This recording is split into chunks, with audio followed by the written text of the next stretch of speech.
I opened it with our landing page, which is that striking picture of the girl with the homeless and hopeless, where the less fades out. It's a complete 180 from what our systems have built so far, which that all run by the government ultimately is downstream reactive triage care. Scorpion Creek Ranch is upstream, comprehensive, holistic, immersive care. It's a home, it's a safe bed every single night, stability, safety, education, skills, community, and a deep sense of belonging. The first cohort will be 5 children, and that's a very intentional number. Having other people who've gone through what you've gone through is powerful and very helpful. And then when we bring in other children, after we get our legs underneath us with the first 5, then they will become like mentors for the new one. And it'll just keep feeding, right? I call it the infinity energy exchange. At the end of every day on the ranch, it will end with a campfire.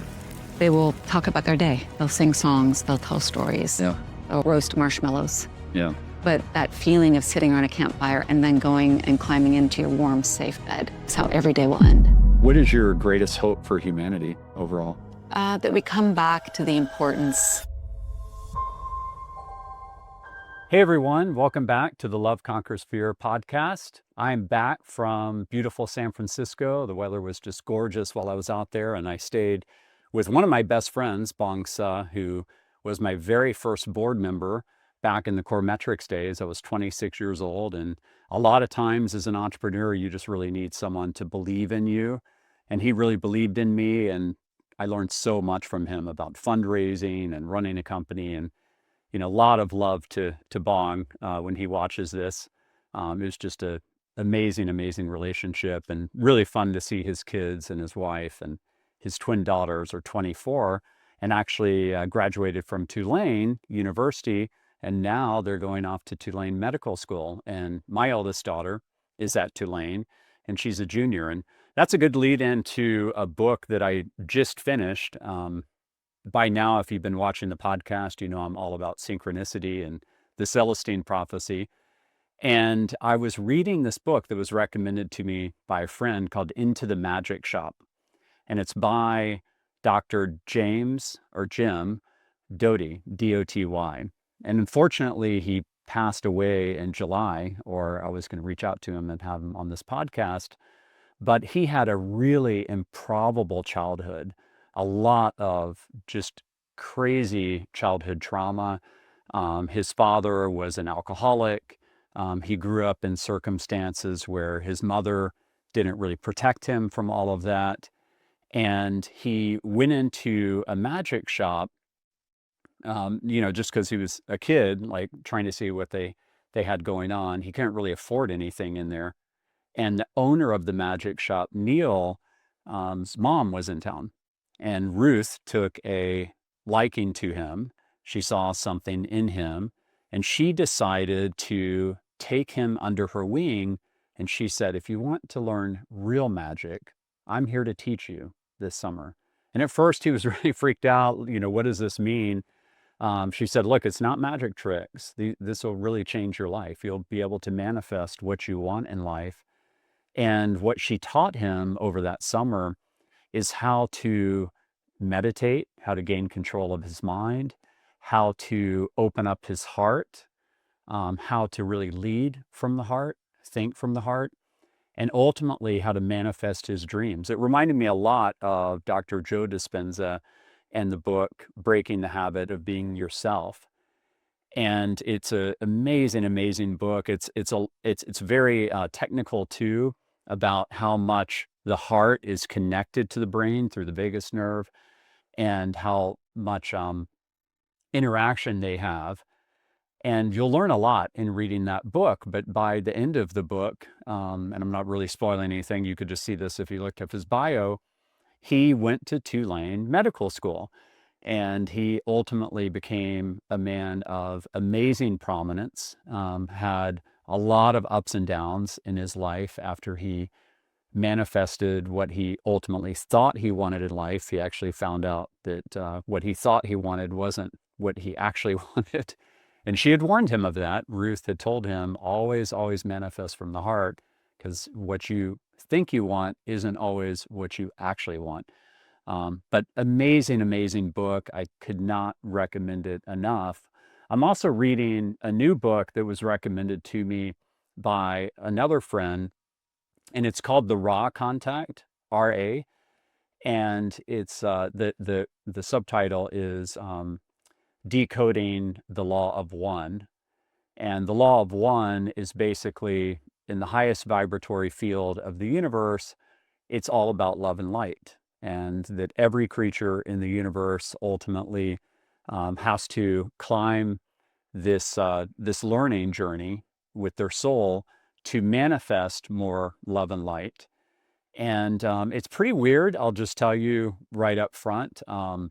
It's these three people that are channeling from this higher dimensional alien civilization. I think they're at the fifth or sixth dimension, whereas we're in the third dimension here. But ultimately, they're trying to help humanity grow. And just so it doesn't freak you out, it's all about how do you, as an individual, ultimately be selfless and live a life of service to others, and ultimately manifest a lot of love. And that is what this podcast has been all about, right? Love Conquers Fear and Team Humanity is that we are being tested. This is God's final exam for humanity. And the next 10 to 15 years really matter. You know, this accelerating age of AI, quantum computing, robotics, brain-computer interfaces is ultimately going to test us like never before, because with great power comes great responsibility. And so our ability to manifest abundance for all, literally all, the poorest people in America, the poorest people in Africa, has never been more available to us, and it will become increasingly more so over the next 10 to 15 years.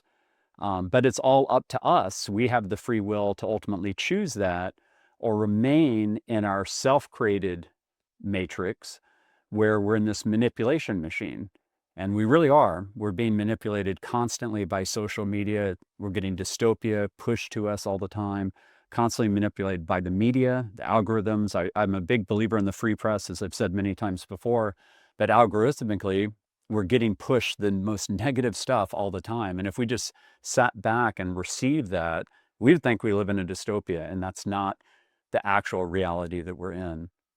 But when you read a book like Into the Magic Shop, or you read a really far out book like The Raw Contact, The Law of One, you realize that the answer is actually very simple and very complex at the same time.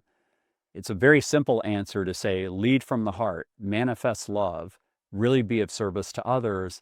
It's a whole nother thing to actually do that, because in the world of form, if you stay locked into that manipulation machine, then comparison is the thief of joy, right? You'll just constantly be comparing yourself to others. You know, what do they have that you don't have? And you have to break out of that paradigm and ultimately realize that we are surrounded by light and love. Our actual reality is rooted in that. And this earth is a school for us to grow our souls and ultimately continue to manifest more and more consciousness. Consciousness continues to expand and become better and better human beings. So it's both simple to talk about. It's hard to actually do in practice because our human brains with the amygdala are easily hijacked. And that's because we've been around on Earth for somewhere between 250,000 to 300,000 years as Homo sapiens. And during that time, we have mostly dealt with a lot of scarcity. You know, think about what it was like before electricity. Think about what it was like before agriculture. You know, think about what it was like, as I've covered on the podcast, 50 to 70,000 years ago, where we had the Ice Age and we had a supervolcano event. This is actual historical fact. And we went down to somewhere between 800 and several thousand human beings. And somehow we survived that. And we are ancestors of all of those people today. So this book, The Raw Contact, is a pretty wild one, I'll say. If you're into UAPs, this is your book. But the message has perfect synchronicity, frankly, with so many other books I've read, including Into the Magic Shop. So it's cool. It's a cool synchronicity too, to talk about the guest that I have on today. So I'm going to first say hello, Katie. So good to have you here. Thank you so much for having me. And I met Katie through Satyen Raja, and she just got back from his workshop, which was here in Austin.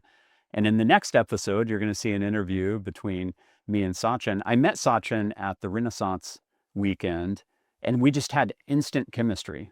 He's an amazing human being. So we're going to unpack what Katie learned at the workshop, but also the kids that she's helping through Scorpion Creek Ranch. It's a lot like Jim Doty when he was growing up as a kid. He was really suffering. And if it wasn't for Ruth believing in him, and he credits her in the book, he would not have had the amazing future that he ultimately had. So it just took one individual to really take the time to believe in him. And that's what you're doing with Scorpion Creek Ranch. Yeah. And to be clear, we're not open yet. Yes. So, but the vision, it's the vision all is happening. amazing. Yeah. It's all happening. And in this conversation, sharing how the vision came to me is something I want to do. Awesome. Well, why don't we talk about our mutual friend Satyen, because he is an amazing human being. He's one of the most powerful soul forces I've ever met. Same. It's very clear he's lived many lifetimes and, Yeah. is really knows how to manifest love and light and connection. Yeah. But what was his workshop like? I was a bit sad that I was not in town to experience that. I would have attended it. But there will be more. Oh yeah. So there will be more. Yeah. He and I are going to end up doing a lot together. There's no doubt about it. Yeah, I can totally see that. I was sent a link to something that he and Vince Covino. Do you know him? I'm meeting Vince tomorrow night for dinner. Okay, he's incredible. Yeah. The two of them are just unbelievable together. Awesome. So they came together and decided to create this intentional reality around bringing conscientious founders and pairing them with conscientious funders, right? Because if you're starting something, you need money, capital, usually. Right. So they started this impact accelerator, which I joined. I think it's been about 2.5, 3 months, where we get on every Thursday for an hour, and they bring in mentors and advisors, and we talk about business, but it's in such a different way than business capitalism is typically talked about. So this it's event, conscious capitalism, right? Exactly. Yeah. And this event was 3 days up at Moonflower Hill, which I don't know if you've ever been there, but it's just stunning. I've never been there. Yeah. Stunning. There's so many places in my own hometown that I don't know. Yeah, I can still say the same thing for me. Yeah. It's on this peak, and it's just a beautiful venue. And there's probably 120 people there. And all of them were so high caliber in terms of intelligence, intention, integrity. I have never experienced anything like it. Wow. Yeah. I love that size too. You can really get to know people. Yeah. So many intense, beautiful conversations were taking place whenever we were not in, activity. So there were a lot of pitches. Satyen and Vince Satyen led some like exercises that were powerful. Yeah. Sounds like you experienced some of that. He took me through a meditation, even just on Zoom, which was mind blowing. Yeah. Actually, it was just incredible. And then he took me through some meditations actually in person at the Renaissance weekend. Yeah, he's a force. He's got force coming from the center of the earth and down, and it's just it's. I can't recall having met someone previously who had that kind of it's force, it's fire, it's energy. Vince is like that as well, but Satyen he holds a different energy. Yeah, I'm still coming down from the 3 days. Yeah. What were some of the biggest takeaways for you there? Or maybe some of the big highlights? Yeah. Yeah, what's possible, number one. And number two, all the pitches were impressive. This is what I said to somebody. At the very end, like if you have a spectrum, on the lower end, impressive. And then on the other end, completely mind-blowing. Like one woman, PhD, I believe in chemistry, something in that realm, she and her team actually were able to take cells from a human heart and then go through this process and build in a container, she showed us the video, a human heart beating that grew Mm-hmm. from a cell. So Wow. heart transplants are incredibly difficult to get, and then they're really taxing on the body, right? Yeah. You have to take medication, all this stuff. So she is now saying, we have the capability to grow a heart that is your own, Mm-hmm. that can be put back in you. Wow. I mean, that And is it's mind from your blowing. cells. Yes, So it's, yes. yeah. So you're not Wow. gonna.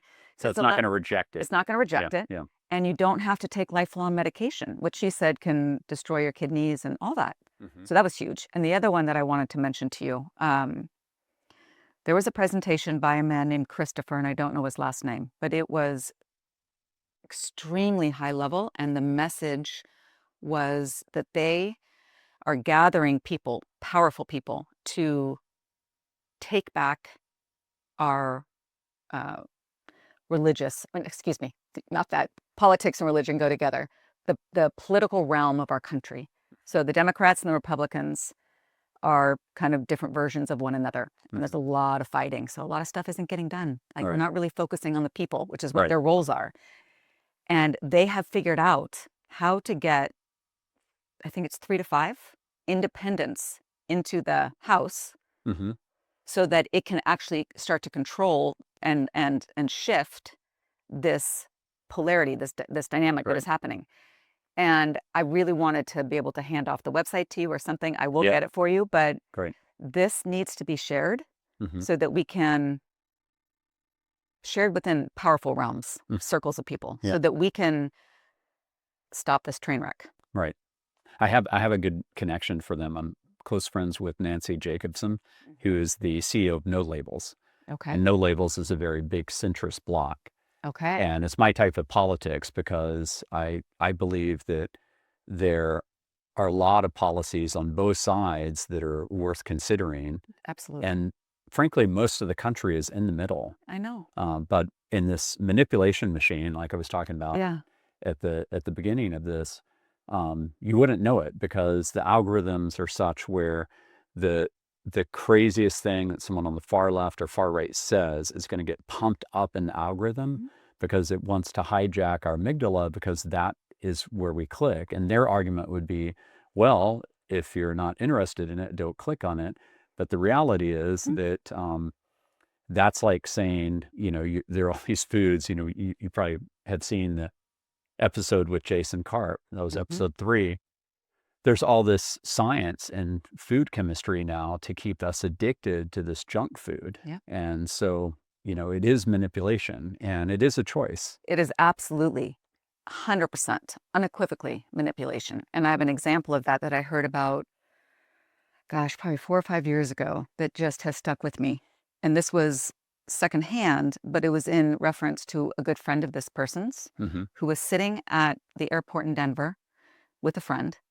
One man is a Republican, the other man is a Democrat, and they were having a debate around, is global warming real? So they both Googled that question, and the responses were completely opposite. Right. That's a trip, right? Because, but that is an encapsulation of what's happening here. We are fed like down this rabbit hole of what we are drawn to and not even aware of the manipulation that's happening. So I imagine at Satyen's event, you presented Scorpion Creek Ranch. I did. So what was your pitch?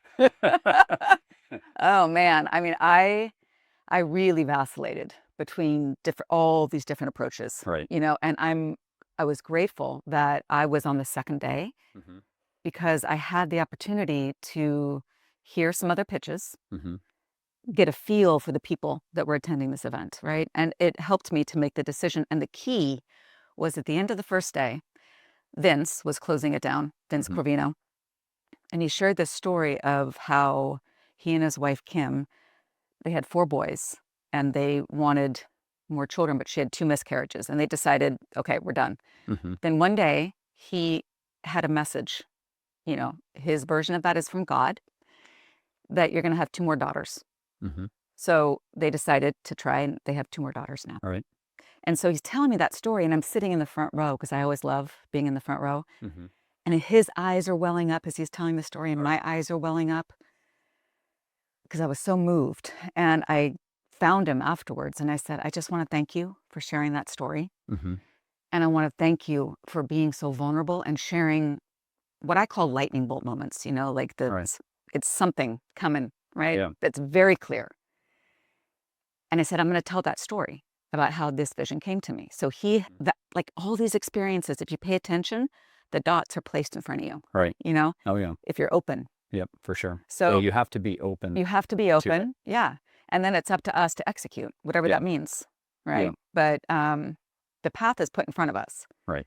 So I was, I think, 15 out of 45, 50 pitches yesterday. Mm-hmm. And I was getting mic'd up behind the screen, and I walked out, and it was almost like I was presenting, but I was in like a time travel zone. It was really trippy. Right. So I was speaking very passionately from the bottom of my heart, and that energy was coming through me. It was really intense. The 6 minutes went up, like it felt like 15 seconds. So then I walk behind the thing again. I'm getting demiked, and Kimberly, one of the advisors, came up to me and just grabbed me and held me. Wow. No joke, for probably 4 or 5 minutes. Wow. That's a long time to be in a hug. Yeah, that is a long time.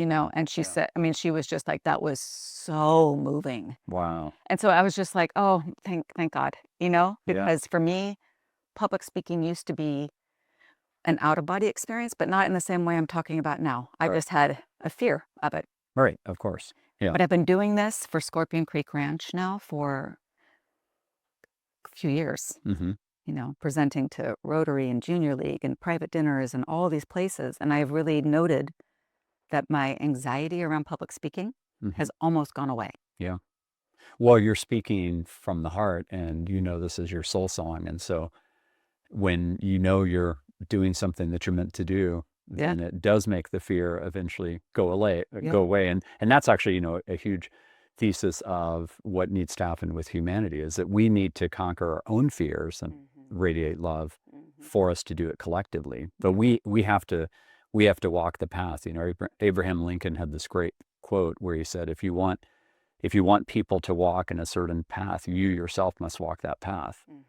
And so it's one of those things where it becomes a must do to figure out. Oh yeah. That's so what would your pitch be for it?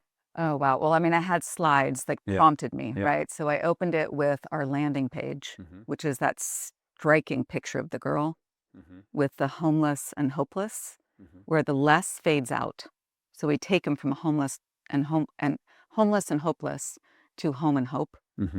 So I open with that, and I give the backstory of how this vision came to me. And then I talked about the last 3 years, I've learned some stuff that has just blown my mind, like in the most incredible way, in a negative way, about how the real reality is around this situation. All right. I said, the one thing I want to share with you guys is this. The government considers youth 24 and under, but there is a critical line of demarcation, which is 18.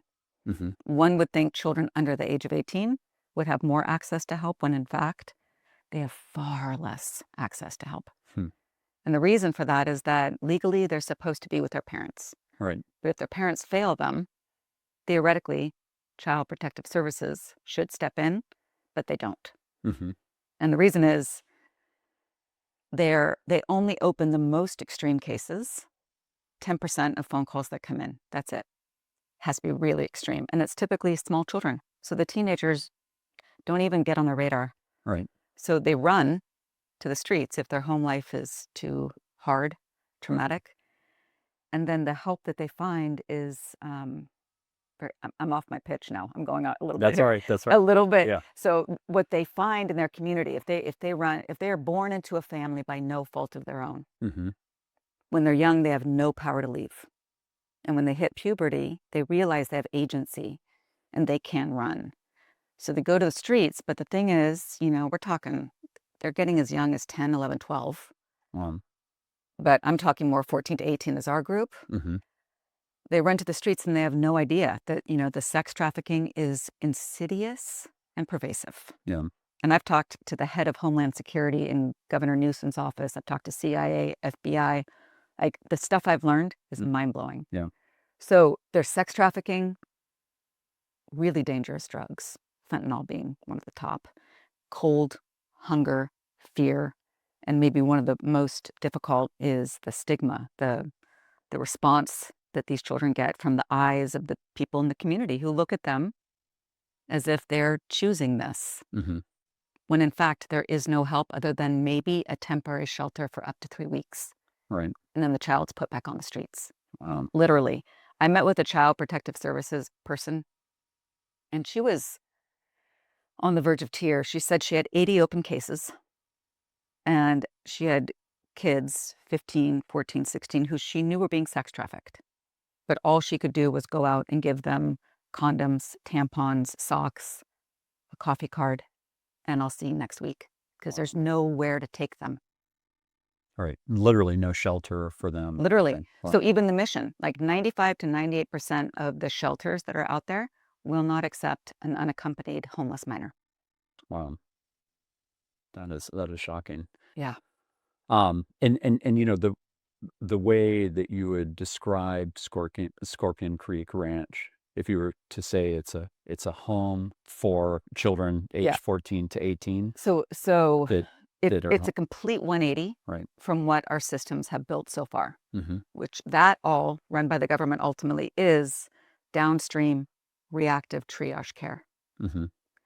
Scorpion Creek Ranch is upstream comprehensive holistic immersive care, which is what you would want for your children and what I would want for my children. It's a home. It's a safe bed every single night. Stability, safety, education, skills, community, and a deep sense of belonging. All right. So we help them ground and get safe, feel safe, and then help them get tapped back into who they are and the fundamental fact that every single one of these children are valuable and capable, and then help them gain skills and prepare. Yeah.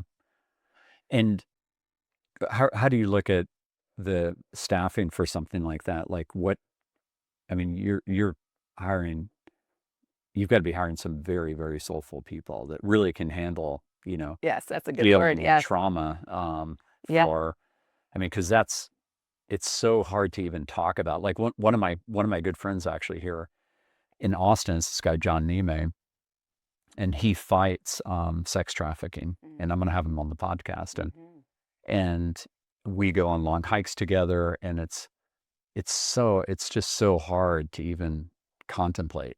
Like it's so hard to even imagine as a parent that this even exists. I know. Yeah. It is. Yeah.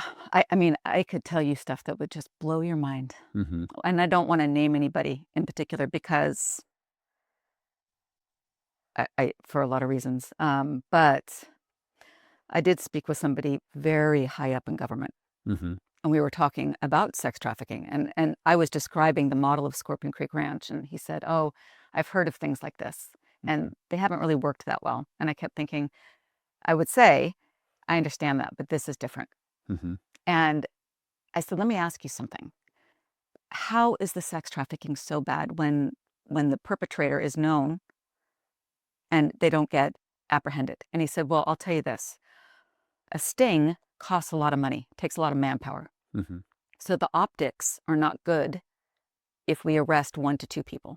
The optics are far better if we make an arrest of 52 Johns. So men who pay for sex. I said, wait a minute. You're telling me that optics lead you to not cut the head off of Medusa and you just cut off the tips of the arms. Yeah. And he said, that's right. And at that point, I had been like pacing in my backyard as I'm talking to him. I just sat down and I was just like, wow. You know, like my brain is going like this. And I said, if you could wave a magic wand, what would it be?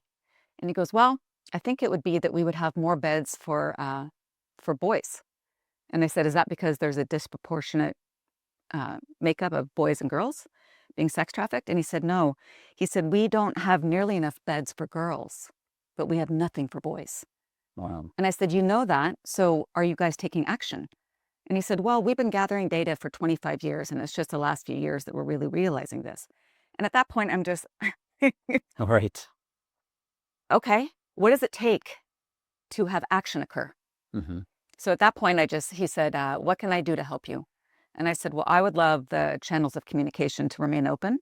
And if you come across something and you think, oh, Katie would like this, please reach out and share it with me. And he goes, okay, I'd love to track it. And I said, will you do me a favor? He goes, yeah. I said, would you just sign up for our email updates? Because we do quarterly updates. Mm-hmm. So I hear him typing on the keyboard, and he pulls up the website and he goes, oh, wow, this is different. And I just kind of smiled. I was like, okay, he didn't even see it before we spoke. All right. Because everything about Scorpion Creek Ranch is totally different than the standard systems we have in place. All right.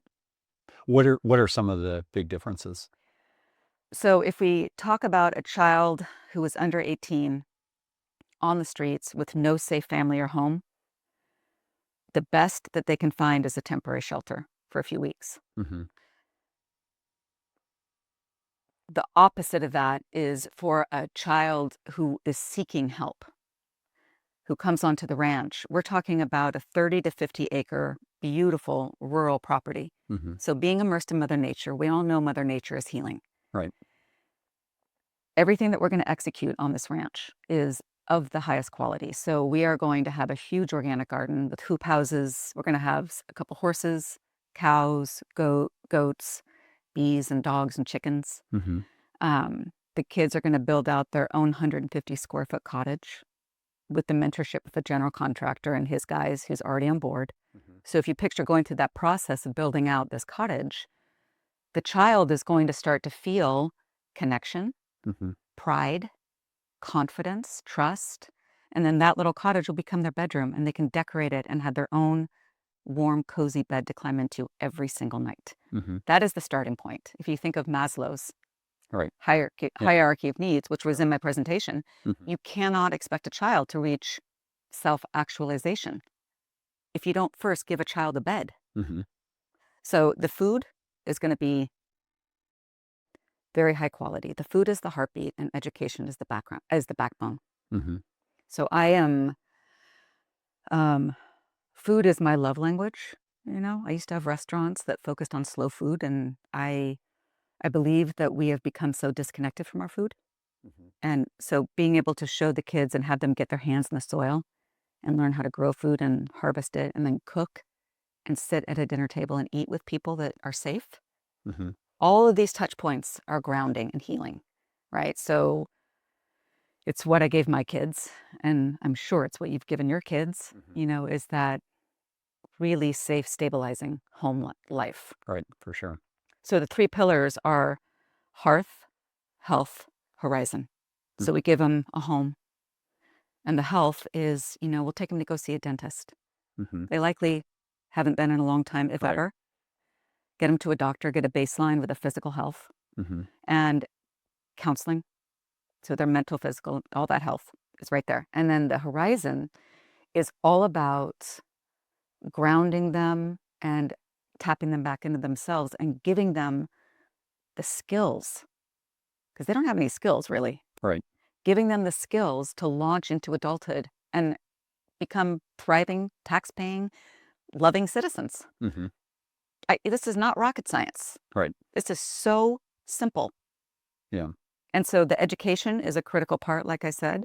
So our director of education, Dominic Weber, went to St. John's College. Mm-hmm. It's the 3rd oldest school in the country. And they do the old liberal arts, great books education, where you go and you read all the classics, mm-hmm. and you sit and you discuss and you write. You're not tested, you're not graded, you know. And he got his degree in philosophy and then went to University of Oregon and got his master's in education and wrote his thesis, mm-hmm. that the public school system should be much more like what his undergraduate education was, because you learn how to be a critical thinker. Right. You learn how to love learning, mm-hmm. right? So you seem like somebody who loves learning. I do. Yeah, I can tell. Okay. My mom, by the way, was a dual major in mathematics and English, but her first love was the classics. That's an interesting combo. It is. Well, my grandfather was real prominent mathematics professor at UT Austin his entire career. He grew up during the Great Depression. Actually had an alcoholic father who deserted him and his siblings, and he helped his mom raise the siblings and then put himself through UT and took a very safe route in terms of career because he had been through a lot of trauma. He wanted security. But he was amazing. And so is his influence on my mom, who this was my grandfather on my dad's side, that they got married really young, who really encouraged her to do mathematics, that her first love was English. So she did a dual major, actually in 3 years, graduated at the top of her class at UT. That's impressive. Yeah, it was really impressive. Because really those are engaging both sides of the brain. It is. Yeah. Right? So that is, it's unusual. Yeah, it is. And I can tell you she was all love, all love. Oh. I mean, she put all the love in my heart. She really did. We were both very lucky then. Yeah. Because my mom was the same way. And my dad, he was a bear of a man, but he was so brilliant and loyal and intense and loving, you know? So we were very lucky that we had. My dad was a bear of a man too. He was I think he was 6'4" and like over 350 pounds. So he was a big formidable. Guy. Yeah. He was a big guy. Yeah. Wow. Okay. Yeah. Well, having good parents is, we were lucky at birth. We really were. Yeah. So back to education. So Dominic wrote his thesis on how the public school system should be much more like the deep learning. And his thesis advisor told him, I agree with you, but you will waste the rest of your life if you try to fight this fight. So then when he and I met, it was absolute, we were so in sync because the model is designed, it's anchored in project-based learning. So the days on the ranch for these kids are going to consist of blocks of time that are very structured, where they can be drawn into what calls them. Maybe it's working on a car, maybe it's welding, financial literacy, computer programming, culinary arts, gardening, equine therapy, like all these different things. And they will start, it's like the onion peeling, they will start to find their true self and learn through doing. Yeah. And they've all been through this type of trauma. So that's also going to give them a common bond to overcome it. Exactly. And so when you talk about we're going to open our doors and the first cohort will be 5 children, and that's a very intentional number. Having other people who've gone through what you've gone through is powerful and very helpful. And then when we bring in other children, after we get our legs underneath us with the first 5, then they will become like mentors for the new one. And it'll just keep feeding, right? So they're going to feel that sense of service and pride and connection and, building trust. I mean, I call it the infinity energy exchange, right? We can all be putting energy into this greater good. Yeah. And everybody benefits. Yeah. It's beautiful. And how do you look at it, in your wildest dreams 20 years from now? Oh, that's a great question. I'm going to go for it. Okay. I mean, this is Go like my for it. big North Star. Exactly. Because what you're talking about is so soulful, so important. And it's the forgotten. I mean, it's people don't even realize how many of these children are suffering and how badly they're suffering. And that there's no help. I mean, people would be shocked on sex trafficking. Like they're going to be shocked when I bring John Nime on, and it's just a staggering number of this going on. It's really, really sad. Yeah, it's devastating. Yeah. Big vision is we get our pilot open, we prove what is blatantly obvious, and then we scale the model throughout the state of Oregon and then beyond. And ideally, this becomes our new way across this country. So, we create a fundamental paradigm shift around how we care for our children. It's that simple. Yeah. Cool. So literally looking at it from, it starts small, but then it creates a systemic change. 100%. Country. Yeah. Unequivocally. Yes. Yeah.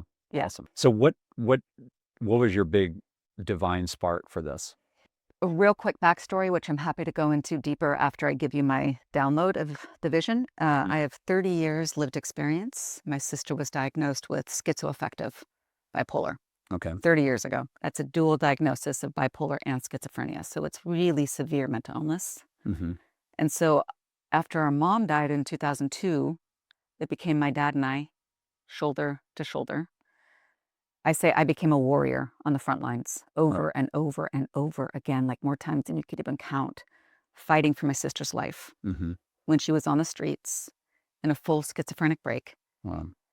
for long stretches, and there was no help. So there's something called a civil commitment. When someone is deemed by a group of caseworkers that work for the state that someone is a danger to themselves or others, Mm-hmm. but the bar for that is incredibly high. You can get a civil commitment case opened where you have a judge and 2 lawyers. So in our case, we had our own lawyer, and then Erin had her own lawyer to fight for her freedom, Mm-hmm. even though Erin was completely out of her mind on the streets, freezing cold, doesn't even know where to get food or anything, like bad shape. Mm-hmm. It is almost impossible to get that done one time, a civil commitment. I know families who needed it so badly and couldn't get it done even once. Mm-hmm. And we got it done 3 times. So I became like the tip of the spear, so tenacious and just never giving up. And I'm happy to say that Erin is 52 and she's in her 3rd year living stable in an apartment. We talk every day. She's doing great. You know, there's struggles, but she's stable, housed, and we talk. That's awesome. So that, I am in no way like patting myself on the back, but I am saying that most people on the streets don't have an advocate Mm-hmm. as tenacious as I became. Right. So that's my deep why, is I had many conversations with my dad around what would true healing look like. Right. How could we be doing this differently? Because we're wasting so much money doing it horribly, Mm-hmm. So I was having drinks with a friend, August 7th of 2002. Mm-hmm. And we got up and he looked at me and he said, if you could start a foundation, what would it be? Mm-hmm. And I was like, wow. And I got in my car and I drove home, and in 12 minutes, the whole vision downloaded.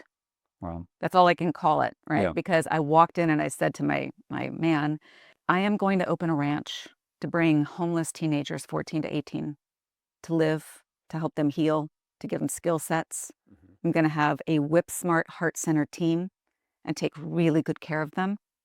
And then we're going to have a secondary transitionary house in town where once the child graduates, they go into this in-town home so they can reacclimate with a newly discovered sense of self and skill sets, and then help them launch from there.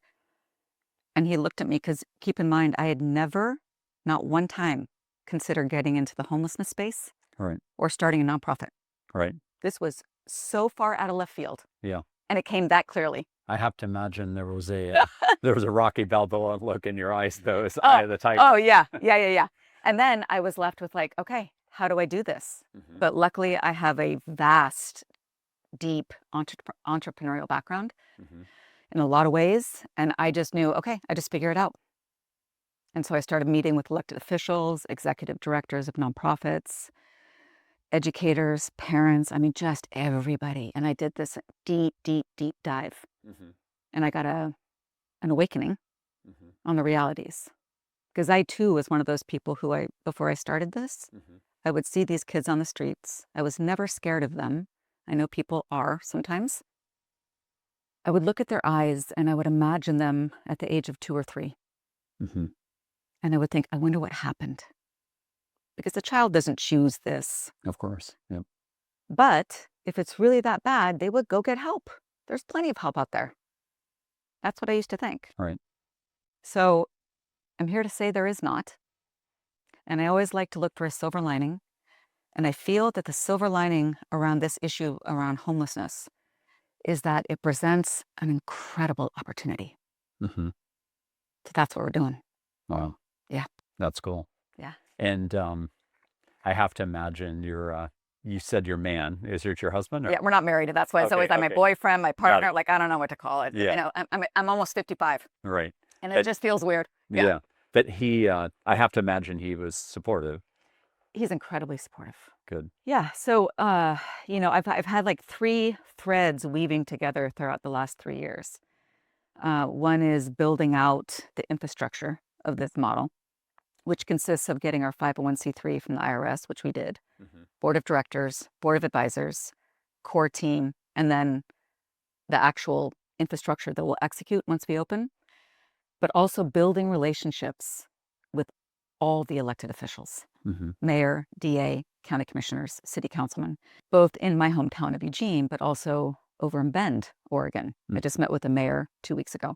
That is not because I think they're going to give us money or help us, because I don't want government money. It is because I want them involved so that they can watch the progress, and once we open, watch what happens, so that we can come together and start to change legislation around this issue. Yeah, again, the systemic change. Yeah, absolutely. And I was sitting with the DA, who we have become, like, he told me flat out, he goes, anytime you have a donor dinner, I will come sit next to you. Wow.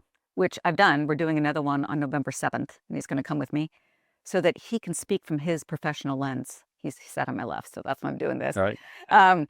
He can speak from his professional lens, and he holds clout, so people listen to him in a different way than me trying to touch on all these things. We've got the whole thing ready. The whole foundation is built. That's amazing. Yeah. Yeah. You're gonna do so much good with this. When do you actually think it'll open? Well, I knew this is where my entrepreneurial background has helped me. I knew that before going out for funding, we had to build the foundation so that it wasn't just an idea, because there's a lot of people with good ideas, but can you execute? So I had to prove that I'm capable of executing by building everything necessary to be ready to receive the funds, to then go buy the land, open the doors, and start. So we are in fundraising mode now. So, and I have a whole plan for that too. Yeah. Awesome. Well, we'll spend time on that after this. Yeah. Yeah, I told you that this morning I started with a hike with my wife, and we listened to, it was my second time to listen to it, but we listened to the recording of your friend who was speaking at a gala you had. And oh my gosh, I mean, it was like, I was moved to tears so many times. She was moved to tears. I mean, it's really, her life circumstances are very hard to fathom. And I don't know if you want to talk about her, but yeah, and she's been one of my dearest friends for 20 years. Her father's schizophrenic, her mother was sociopathic, horrible childhood. She still takes care of her dad, who has a separate place. So we've had many conversations because of my sister about this over 20 years. And, she's now married to a very high-level Microsoft executive. So she has all the abundance and safety that brings, but still carries the pain inside of herself. And she is 54. And this is something that we have talked about, that when we don't, as a society, take care of the children that don't have a family, and they're left in languishing in pain, and that's basically how their life will become, it stays with them. The pain stays, So the earlier the intervention can be, the better for our communities. All right. Yeah, she's a brilliant woman. Yeah. Went through the PhD program in economics and became an economist. Yeah. Yeah, her life circumstances, it reminds me of Jim Doty. And I'm not familiar with the Jim Magic Shop. Okay. The book I was mentioning. Yeah, you should check it out. But it's worse. That's right, the one who had Ruth, right? Yes. And it can be as I don't want to say easy, but it can be one person who sees the child. Yeah. Who can give them a lifeline into stepping out of the trauma and everything they're going through, right? Yeah. But that's a risk. That's a chance. And how comprehensive is that experience going to be for most? The idea that children birth to 18 need a home. Pretty simple. Yeah. Well, if there's one piece of advice I could give, that book for your children at Scorpion Creek Ranch, oh yeah, would change their life. Yeah. That's a because great idea. You are Ruth in the story. Oh. And I mean, you really are, and it'll teach them actually how to to overcome the trauma they've had to the greatest extent that they can. And it can be completely overcome, but it'll also teach them how to manifest their dreams. Yeah. Because what happened in his journey after that was just unbelievable. I mean, it's so inspiring. But there's so many lessons too that are shared in that book. Implant in them at a young age Yeah. to realize that they have to have very good intentionality in terms of what they want. Like what society tells us that we want isn't always what's good for you. We're in a big time comparison machine. And you know the old saying, comparison is the thief of joy. And anyways, he did get ultimately what he wanted, but it wasn't what he really wanted, if that makes any sense. Like absolutely, he saw the top of the mountain, and you know, I have a lot of friends who have become extremely financially successful, and the ones that weren't leading from the heart, when they get up to the top of the mountain, they're like, wow, this is it. And it's because they were doing it because they were caught in the comparison machine. Absolutely. And they were really good at it, you know, and they now have means, but they were pretty unhappy until they found out how to open the heart. And this will teach them. Yes, Jason Karp talks about that in episode 3. In a very distinct, clear, powerful way. Yeah. He said he felt like his soul was rotting. Yes. Yeah. You know, and here he is running a $4 billion hedge fund. Exactly. And operating in that world that is superficial and materialistic and can feel very vacuous. Yeah. You know, and then but I know a lot of people like him. Now he ultimately overcame that. And, he did. And cured his blindness and you know, radically changed his diet, and really credits divine inspiration for doing that. He got a download to do that, and transformed his life. But I can tell you, he's now one of the most soulful, heart-forward people I know. Oh, I could feel that in the podcast. Yeah, I mean, it's amazing. And his ability to talk about the whole trajectory of everything, starting at 23 at Wharton. Yeah. You know, with that diagnosis, healing it, hedge fund, now doing this, like taking on Kellogg. Yeah. You know, like right on. Yeah, it's true. Right on. You know, I was in Aspen for a week this summer for the Aspen Action Forum, which is part of the Henry Crown Fellowship I'm involved in at the Aspen Institute. And it's a gathering of all the fellows. And one of the most formative moments out there, you know, I took our youngest daughter, Yuzu, and she loved it. But one of the most formative moments out there was literally a very brief interaction at a smoothie bar. And it was a very famous entrepreneur in Austin. I won't say who it was. And it's nobody that's been on the podcast, I will say that. And it's nobody it's not a person I'm gonna ask on the podcast. But, you know, I saw him there, and he said, "Oh, how are you doing? How are you doing?"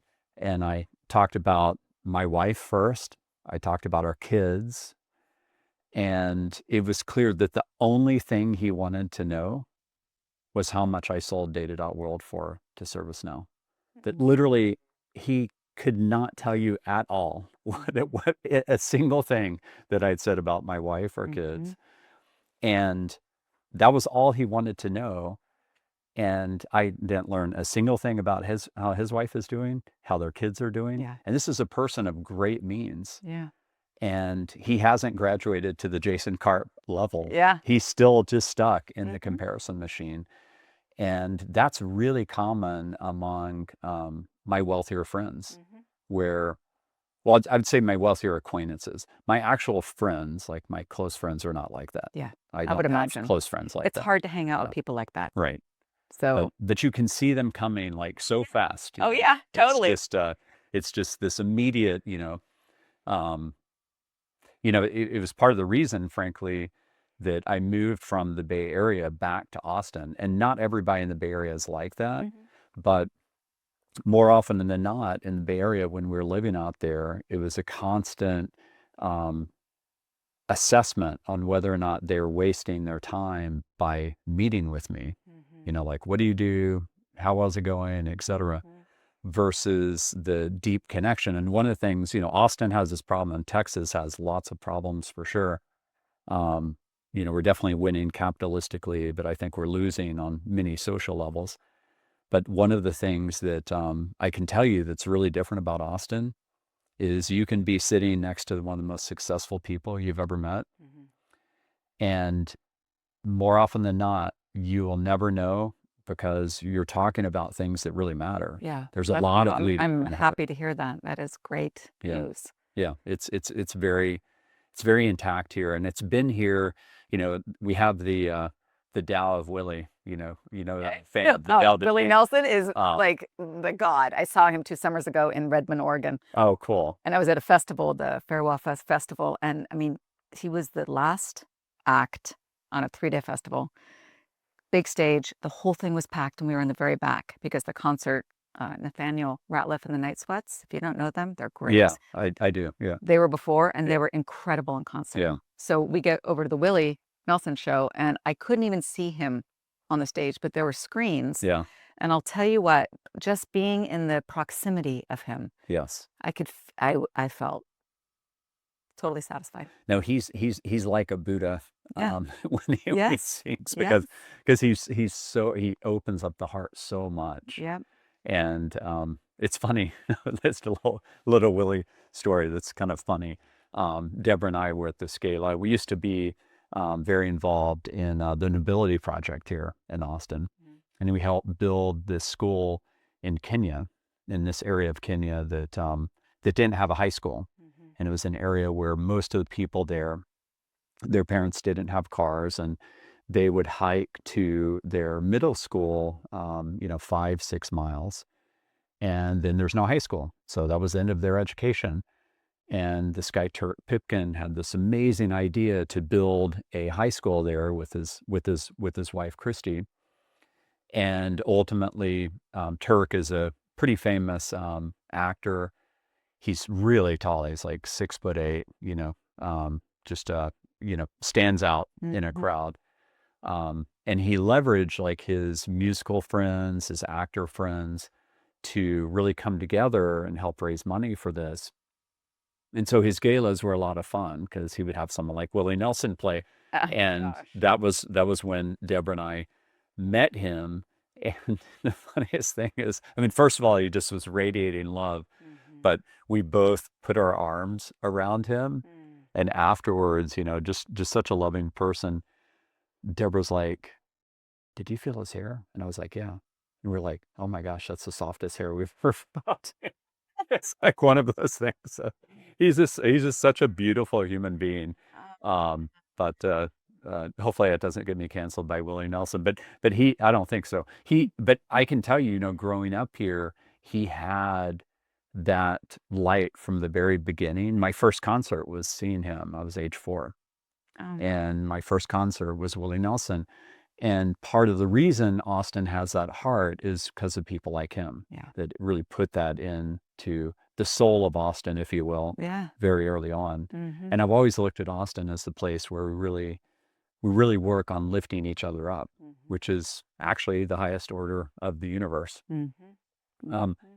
In terms of this reality that we're living in, I know you're a fan of the podcast. Like, what do you think our reality actually is?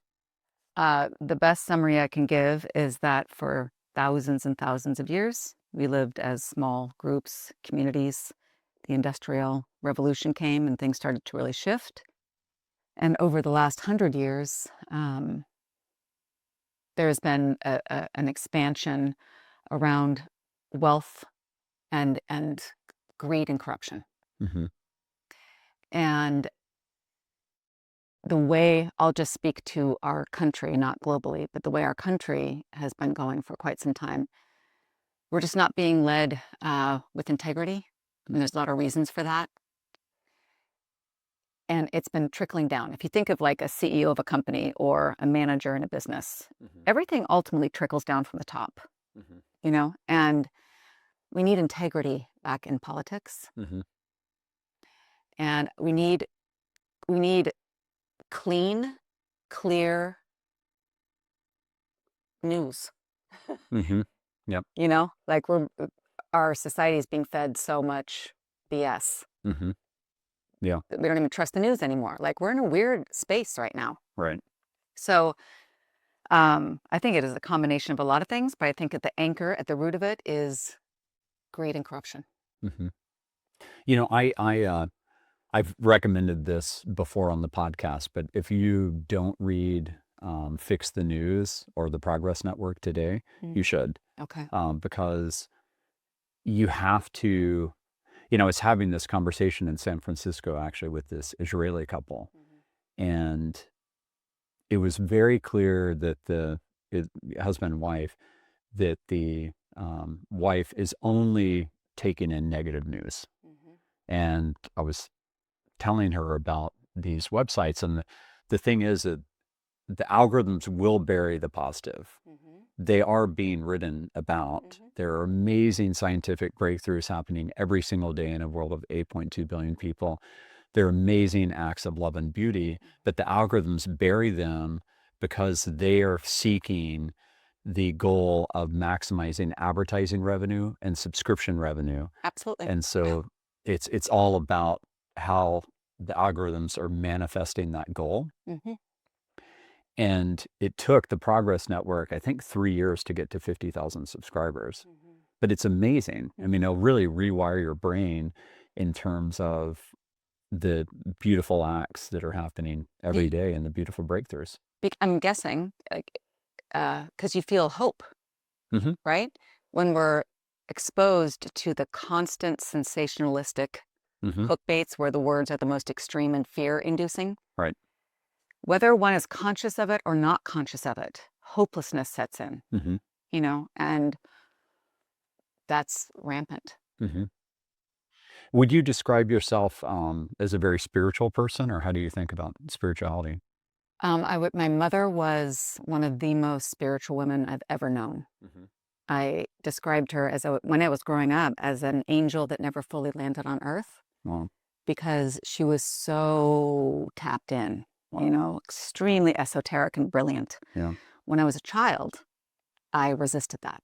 It felt too woo-woo for me. My dad, on the other hand, was really grounded and anchored and didn't believe in any of that stuff. So I had these polarities going on. Right. But I will say this, I have no doubt that there is energy, being, stuff happening out there at all, like, no doubt. And I now really believe, feel, know that I am tapped into that.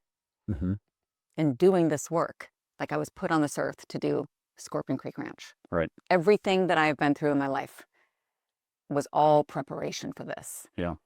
No doubt. Yeah. And that, I can tell you about a journey, but yeah. Yeah. Tell me about it. Yeah. Yeah. I mean, I've talked a lot about how, there's lots of ways to awaken, but for me, one of the catalysts has been psychedelics, and the psychedelic catalyst, once you see the reality beyond, you can't unsee it. And it's profound. It is profound. And that's why I'm happy to say that it is becoming more mainstream. Like, this is not a hippie peripheral thing. Right. Well, again, I had Governor Perry over that's over what at I'm my saying. house That's not that long ago. a prime example. Yeah, I mean, Texas has passed $50 million in funding for Ibogaine, which is the most powerful psychedelic, but the efficacy of how it cures a suicidal vet, an opioid addict, an alcoholic is off the charts high. I mean, I just finished watching this documentary last night about Ibogaine. It hasn't aired yet, but I got early access to it, where the doctor, one of the doctors that interviews a lot of doctors, including doctors from Stanford, is talking about that there were 2 pharmaceutical breakthroughs that really matter. Number one is antibiotics. He's like, it's amazing what antibiotics have done. Actually, the only sicknesses I very rarely get sinus infections, and I take antibiotics for them, right? But that's one. And then the second, he said, will go down in history as Ibogaine. And That's it's incredible. just unbelievable, like what is happening in these clinics in Mexico and other places that are administering it. And some of these clinics have been around for 25 years. Yeah, other countries, they get things we don't sometimes. Right. But, hopefully in America we'll But get with this. Texas putting $50 million towards this, what are the next steps? What are the goals? To open clinics or to do a study, or what is that for? Yeah, so really what their goal is, and the dinner we hosted was called, the nonprofit is called Americans for Ibogaine, is to basically have this be an initiative state by state, so that their studies open up state by state, so that eventually it passes at the federal level. And Ibogaine is nothing that anybody could argue would be a street drug. Part of the reason that psychedelics became classified as illegal during the Nixon administration, and anybody that's interested in this should watch the documentary How to Change Your Mind by Michael Pollan. You can get it on Netflix or read the book. Is that there was a lot of fear in our government on the Timothy Leary drop-in, drop-out movement. And Ibogaine is something that should only be taken at a clinic with really careful monitoring, a prescription. It's a very intense journey. I've never done it, but from what I've seen from this documentary, as well as people I know that have done it, it's a good 18 to 24 hour long journey, where you relive all the trauma, all the major events in your life, almost like you're watching a fast movie, just boom, boom, boom, boom, everything from the time you were born. And you face it head on, and you come out of that completely overcoming that trauma. In this documentary, there was an example of this veteran who was about to commit suicide. This is his last ditch effort. And even something as simple as he was a chronic smoker, that wasn't why he was going to commit suicide, it was because of combat. He looked at the cigarette pack afterwards, and he said it literally looked like skull and crossbones. And he took it and he threw it out the window, and that was it. And never craved it again.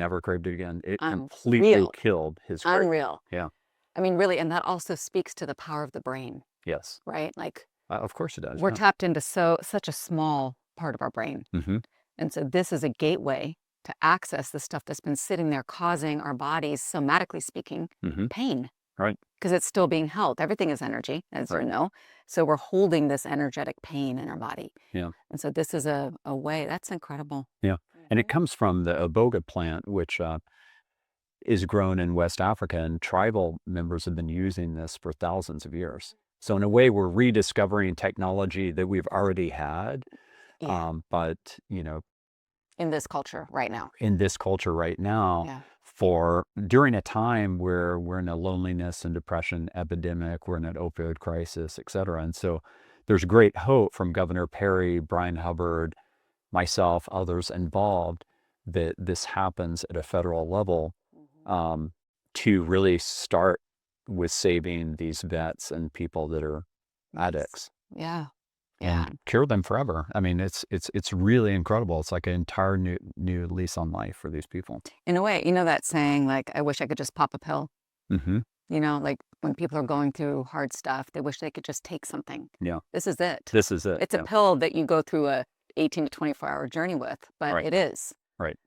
Compared to anything else, it sounds like. Yeah. It really is. I mean, if I had one prediction on it, I think a lot of people are going to be talking about it a couple of years from now. I mean, it's going to be all over the news, because when something works this well, you can't keep the lid on it. Right. Humanity will demand it.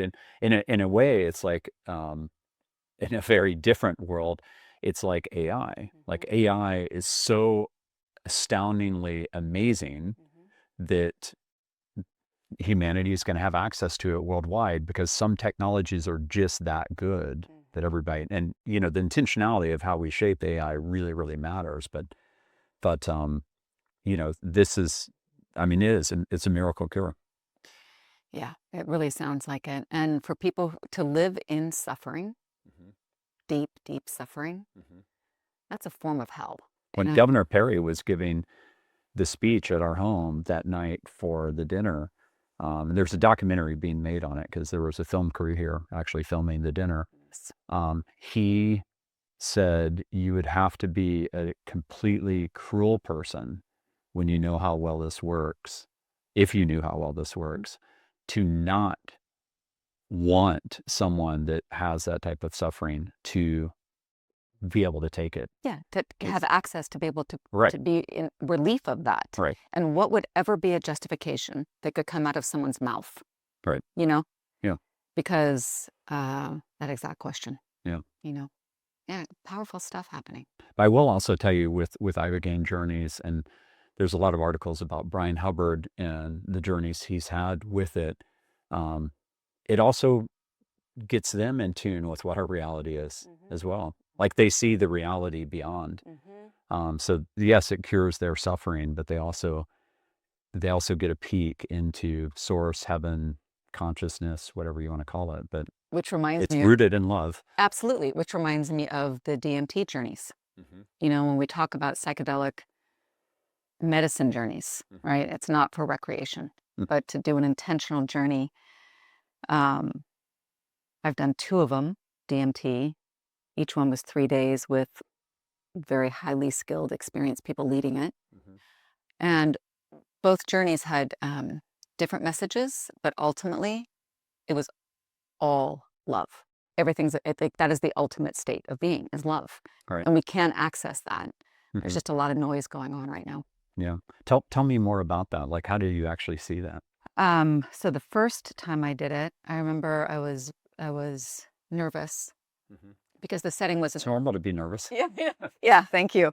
The setting was in a beautiful house up the Mackenzie River where I live. And when we were spending the day to do the journey, it was 3 days, everyone's sitting in a circle. There was a skylight above and there was like a futon in the middle. So the person doing the journey is doing it in the middle of the circle, and everyone holds space, silently just sits. So the first time I did it, you lay down, it's like a Native American pipe, you know, long with beads, and it's very beautiful.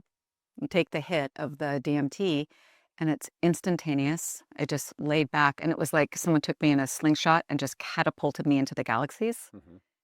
So it was like I was just going through, it wasn't even really me, you know, I wasn't aware of my body being me. It was just, I was shooting through the galaxies. Yeah. And the stars were everywhere and I was dipping into parts of my childhood. And then there was a loving, booming voice, no face, but an unmistakable voice of Jeff Bridges as the dude. That's so funny. Yeah.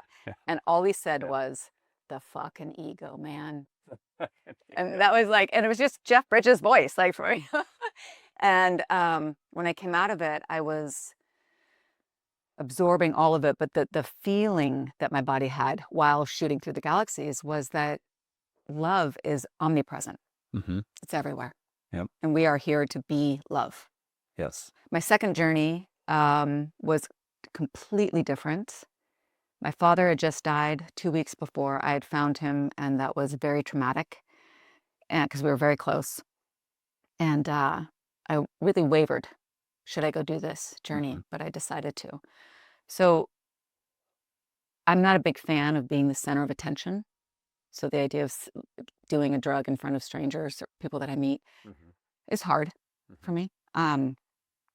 So for me, since I had done the previous journey, the sessions were just me laying there, just still going through my journey. But this time was really different. And something was coming through me because I wouldn't do this as Katie, as this version of Katie, you know? So I'd take the hit, I lay back, and all of a sudden I just started channeling. And I said, I am channeling.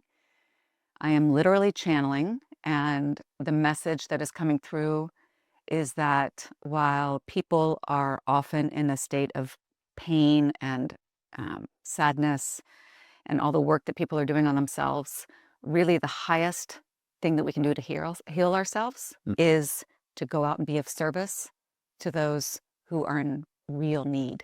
Yeah. And it just came through me. And then I kind of started, not convulsing, but like my chest was lifting and I was breathing. And I felt like there was this Native American energy coming through me.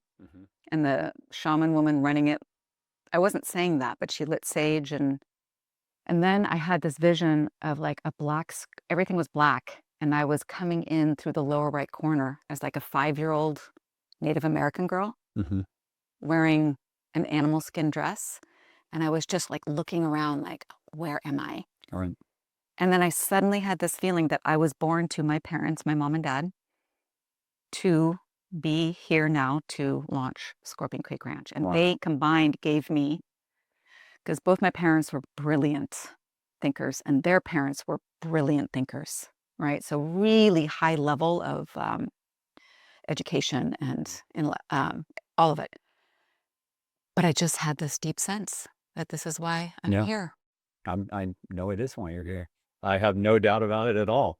Yeah. I mean, once you find your soul song, you find your soul calling, it will take you through all the obstacles, and you're unstoppable at that point. Yeah. And that's where, Viktor Frankl got. Oh, one of my favorite books. I read the whole book, Man's Search for Meaning, in one day in bed, and I had tears. I was so moved by that book. Yeah. Well, I'll give you a copy of The Entrepreneur's Essentials, my first book, but I quote from it a lot. Do you? In that book. Chapter 1 of that book, which I came out with in 2022, is The Soul of the Entrepreneur. And I quote Frankl quite a bit. Okay. But he ultimately, he invented an entire new field of psychology, logotherapy, and he knew that was his purpose. And he was going to be unstoppable at that. And I think he wrote over 12 books after the Holocaust, and he lost everything, I mean, literally everything, coming out of that. And it's incredible. Yeah. So once you know what it is, I'm asked a lot these days, like, how do you have so much energy? Like, isn't it tiring? I'm like, A, this is a lot easier than running my company. Yeah. I said, and B, this is my soul song. Like, I'm learning in each conversation. Like, I learn from you, I learn from, and people watching this, they're learning, it's inspiring a lot of people. And, I'm taking a step, and then hopefully they take a step, and then humanity keeps taking steps. And then eventually we change our reality, because our reality can change with all of us uniting and saying, you know what, we're not going to be manipulated like this. We are being submissive participants, and we all have agency.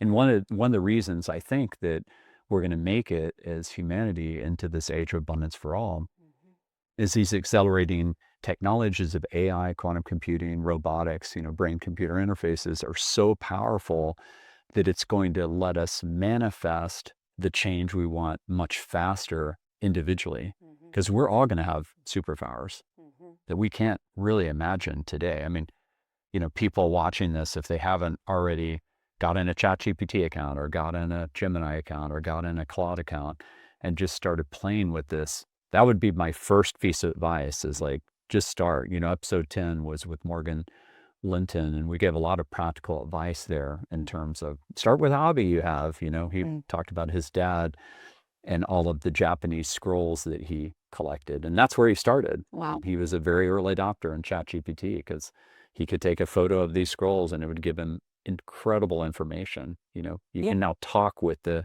vast majority of human content from all the ages, including the most ancient spiritual text. Well, the guy who is the Wharton professor who came and spoke yesterday, he was giving us the timeline of AI and the exponential speed with which it's growing, but talking about how at one point it had some number of words, and then it excelled, and it's now like every word that's ever existed.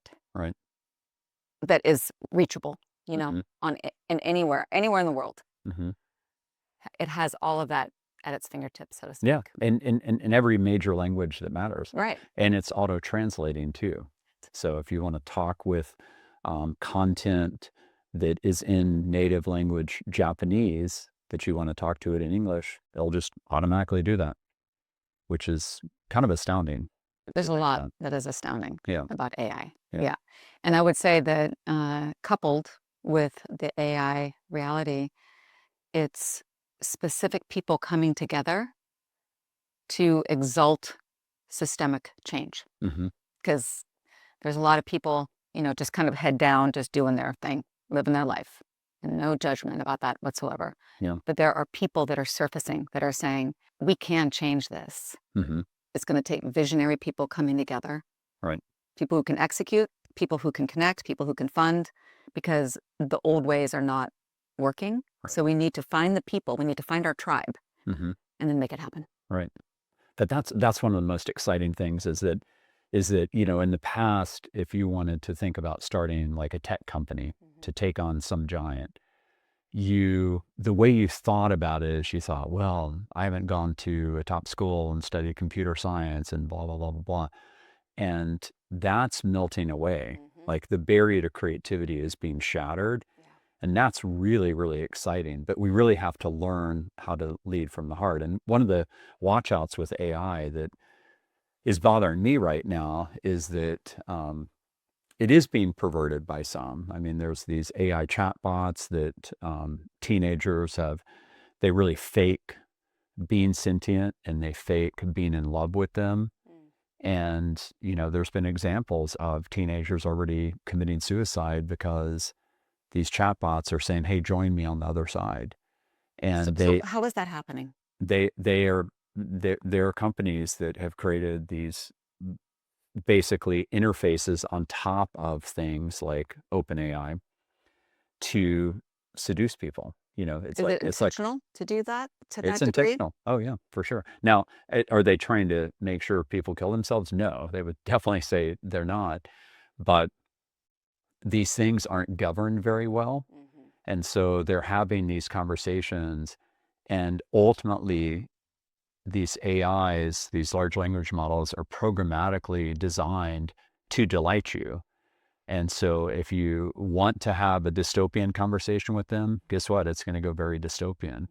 If you want to have a very seductive conversation with them, it's going to go very seductive. And if you wrap around it a wrapper for kind of like a dating simulation, then, you know, for a young person,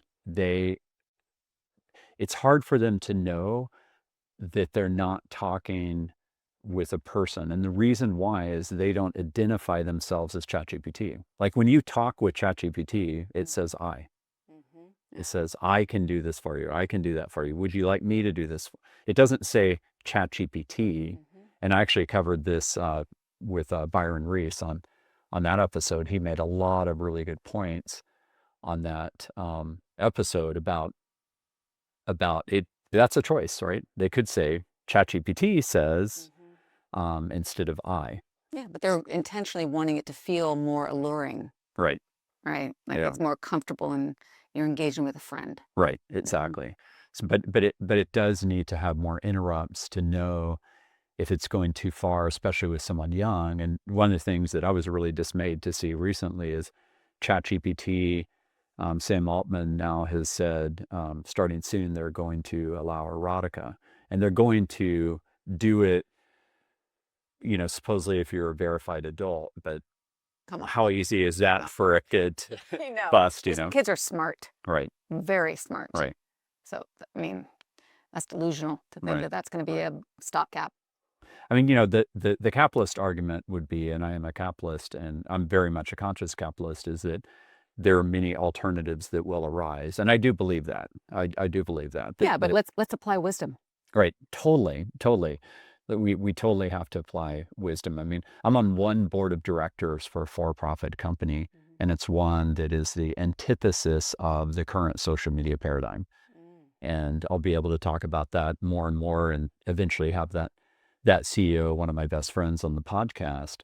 But I'm choosing to spend time there because this is one where you can manifest abundance with great intentionality. And we need more of these solutions that take on this established kind of algorithmic manipulation. And I think we're going to have many more of those. I mean, I hold great hope that we're going to have many more of those because of AI and because of these accelerating forces. There's going to be many alternatives coming. Yeah.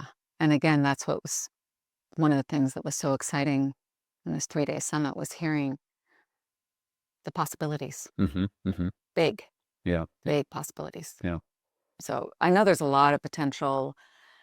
There is an undeniable reality that this is happening and it's going very fast. And as human beings, it's up to us to Yeah. use it for good. Yeah. What is your greatest hope for humanity overall? That we come back to the importance of human connection and caring for people. Mm-hmm. You know, when you asked me earlier, what is my big vision in 20 years?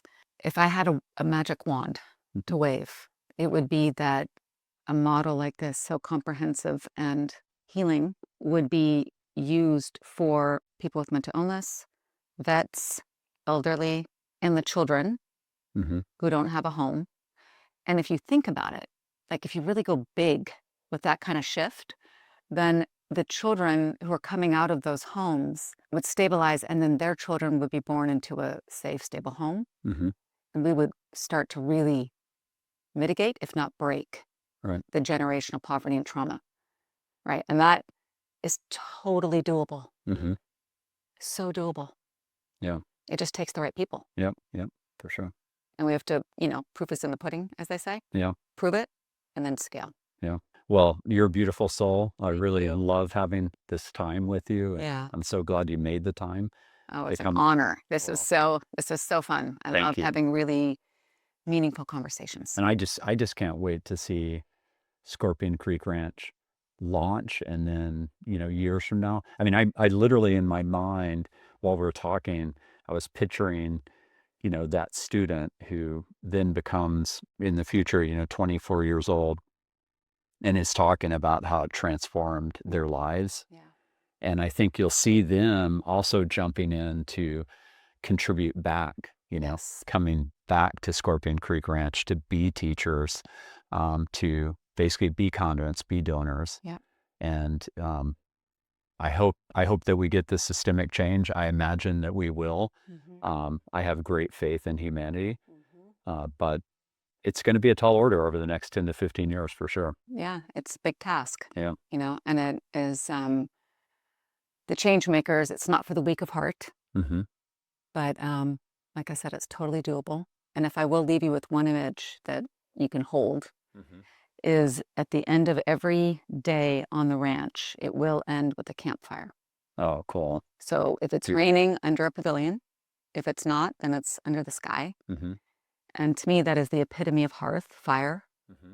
And the kids with the mentors, the teachers and the counselors, whoever's there for that night, they will talk about their day. They'll sing songs, they'll tell stories, Yeah.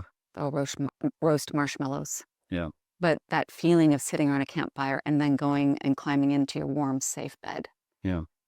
is how every day will end, That's beautiful. with a full belly. That's really beautiful. Mm. Well, I really love this. Yeah. Aw, thank you Thank so you much, so Brad. much. Yeah. Thank you. Yeah. I wish you the best of luck with it. Thank you. And can't wait to hear the full pitch, I need my much better half for the full pitch. Well, I so appreciate you having me on. Yeah, you bet. Well, thanks again, everybody, for tuning in to another episode of Love Conquers Fear. I really love this episode. It's awesome to see Katie's heart and just really visualize what Scorpion Creek Ranch will become. Next episode is Satyen Raja, and you heard about him today. And he is an amazing soul. So that's going to be a really exciting one. You won't want to miss it. Thanks a lot for all the shares, all the beautiful messages you're sending me. I'm trying to put a lot of light out there. All of those messages are putting light in me as well, and really fueling my soul. And like I said, I'm doing this for impact. It's Team Humanity all the way. We've got a tall order, but ultimately, I really believe in all of us to manifest the future that we want. And these technologies will help us, but we have to divinely guide them. Thanks again. Tune in next time.